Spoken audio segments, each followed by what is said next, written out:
Olá pessoal, é com muito orgulho e prazer que eu venho aqui convidar vocês para poderem estar compartilhando do nosso assunto sobre emergências pré-hospitalares e, claro, convidar você a participar da nossa equipe do Estúdio Aulas, dizendo o seguinte: nós estamos esperando o concurso do Corpo de Bombeiros há um bom tempo. A última prova foi no ano de 2011.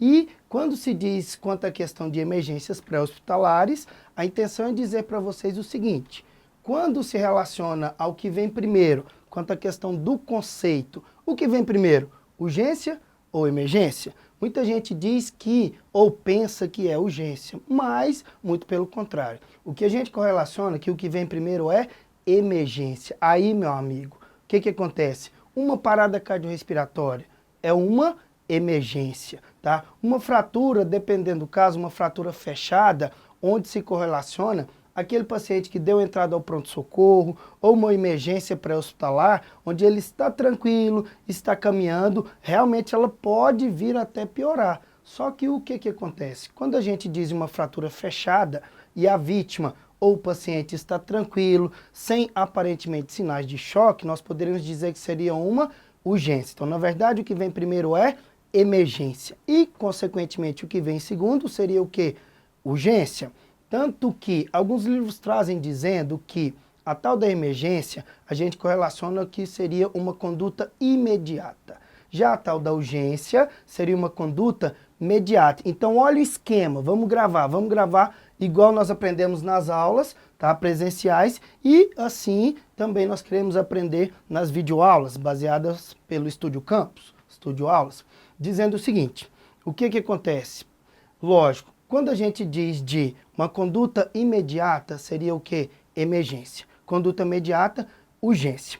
Aqui, hoje nós estaremos gravando e estamos falando pelo Estúdio Aulas para poder dizer o seguinte: alguns assuntos que serão muito cobrados nessa prova do Corpo de Bombeiros. Quais seriam?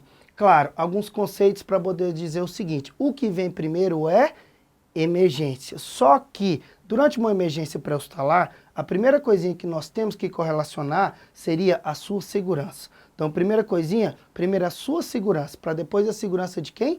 Da vítima ou do paciente. Lógico, sinalizei a cena, o que acontece?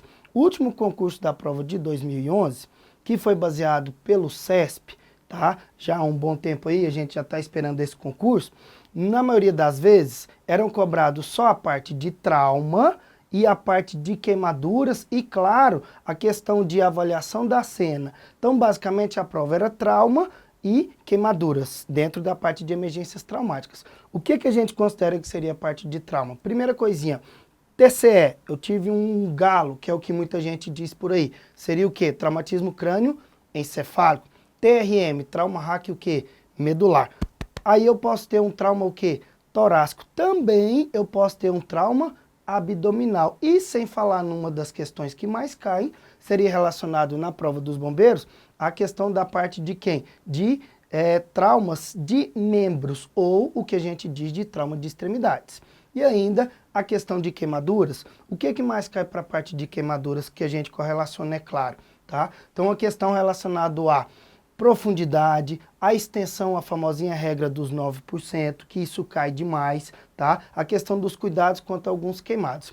E aí, para poder convidar você a participar da nossa equipe Estúdio Aulas, hoje eu trouxe algumas questõezinhas relacionadas a emergências pré-hospitalares. Daí o que acontece? O último concurso da Paraíba, inclusive do Corpo de Bombeiros, houveram algumas questões relacionadas à parte de choque. Então, choque também, meu amigo, não cai, despenca, Uma questão relacionada ao choque, da provinha do IDECAM, que nós poderíamos trazer o seguinte: o estado de choque é a falência hemodinâmica do sistema circulatório, que provoca a falta de oxigenação dos órgãos e tecidos, podendo levar o quê? À morte. De acordo com o mecanismo predominante e suas características, relacione adequadamente as colunas a seguir. Um esqueminha que eu gosto sempre de passar. De acordo com o suporte avançado de vida ao trauma, hoje em dia o choque ele é baseado. Se eu tenho um infarto, eu tenho um choque o quê? Cardiogênico. Se eu tiver, logicamente, uma infecção muito grave, eu posso correlacionar isso como choque séptico. Se eu tiver, por exemplo, uma obstrução, tipo um tromboembolismo pulmonar ou uma trombose venosa profunda, eu poderia correlacionar como choque obstrutivo. E hoje em dia existem, tá, uma classificação de acordo com o suporte avançado de vida ao trauma, que diz e correlaciona, tá, o choque séptico, anafilático, tá, e também o que a gente considera hoje em dia até algumas alterações renais, como um câncer de glândula suprarrenal, tá? Então o choque anafilático, o séptico, tá, e o neurogênico hoje em dia são classificados como choques distributivos. Então na questão lá diz o seguinte: choque neurogênico, número 1, correlaciona com... Claro, então a gente tem aqui, ó, normalmente não é encontrado no pré-hospitalar. Isso seria o quê? O choque séptico, porque o choque séptico leva um tempo para poder acontecer. Então normalmente é mais comum no choque séptico ele aparecer na emergência intra-hospitalar. Então aqui realmente nós poderíamos colocar como item o quê? 4. Já o edema de glote. Edema de glote é mais comum a gente correlacionar, é claro, quanto à questão do choque o quê? Anafilático. Tá? Então aqui a gente poderia colocar, é claro, no edema de glote, o item que nós iríamos marcar ali no caso seria o item o quê? 3. Então 4, 3 a sequência por enquanto. Já uma insuficiência cardíaca, eu tenho um problema o quê? De coração. Se eu tiver um problema cardíaco, eu poderia correlacionar, é claro, como choque o quê? Cardiogênico. Então a sequência ficaria 4, 3 e 2. Já um trauma hack medular, quem aí, por exemplo, você, meu colega, você, meu futuro servidor público, tá? Já fez ou já teve alguma batida e fez o tal do efeito chicote, que seria o quê? Um trauma hack medular. É claro que seria o quê? Nessa situação, um choque o quê? Neurogênico. Já uma hemorragia não precisa nem falar, tá? Uma hemorragia, é claro, eu teria o choque o quê? Hipovolêmico, tá? Tudo bem? Então, só para poder memorizar, a sequência ficaria correspondente à letra A. 4, 3, 2, 1 e 5. Tudo bem? Mais uma dica, antes da gente partir para um assunto que a gente espera que caia, tá, na questão relacionada à parada cardiorrespiratória, queria comentar o seguinte: todos os meus alunos que já assistiram provinhas, ou já fizeram provinhas, ou já tiveram, claro, algumas aulinhas conosco, pensam o seguinte: ah, mas como é que eu vou saber, como é que eu vou identificar um choque? Choque, como é que você identifica? Pelos sinais e sintomas. Olha o esquema, meu compadre, tá? Estamos aqui no Estúdio Aulas para te aprovar. E tenha fé, tá? Quais seriam, então? 2 T's, 2 H's e um S. Então, bora lá? Então, quais seriam? Só para você gravar e nunca mais esquecer. Os 2 T's, taquicardia, eu teria uma frequência cardíaca elevada, tá? Uma taquipneia, o que seria uma taquipneia? Uma frequência respiratória elevada, tá? E ainda eu teria, logicamente, 2 T's, 2 H's. Quais seriam os 2 H's? Hipotensão, uma pressão muito baixa. Já se a gente correlacionar, claro, tá? O outro H seria quem? A tal da hipotermia. Então vamos acompanhar comigo. 2 T's, 2 H's e um S. Quais seriam os 2 T's? Taquicardia e taquipneia. Os 2 H's, hipotensão e hipotermia. E um S seria o quê? Sudorese. Tudo bem? Então, o suor excessivo correlaciona um choque. 2 T's, 2 H's e um S. Isso não cai, despenca. Tudo bem? Já um assunto que não é tão cobrado para a parte, ou melhor dizendo, não foi tão cobrado para a parte de da provinha relacionada ao CESP de 2011, a gente espera, e seria um chute bom, você gravar as questõezinhas sobre reanimação cardiopulmonar. Por exemplo, o último protocolo foi baseado, ou ele foi liberado, no ano de 2015, então foi o ano passado, tá? Então muita gente pergunta: professor, o senhor ainda dá o GLS? Ou, pelo amor de Deus, não é GLS, tá? Eu ministro, tá? E o curso é chamado de BLS. O que é BLS? É quem rege as leis do suporte básico de vida. Por exemplo, para um adulto que não está respondendo e não respirando, o socorrista deverá. O cara está inconsciente, caiu lá na sua provinha. O cara não tem pulso, não respira, faz o nome do pai, meu compadre. Ele tem uma parada cardiorrespiratória. Daí o que eu tenho que fazer?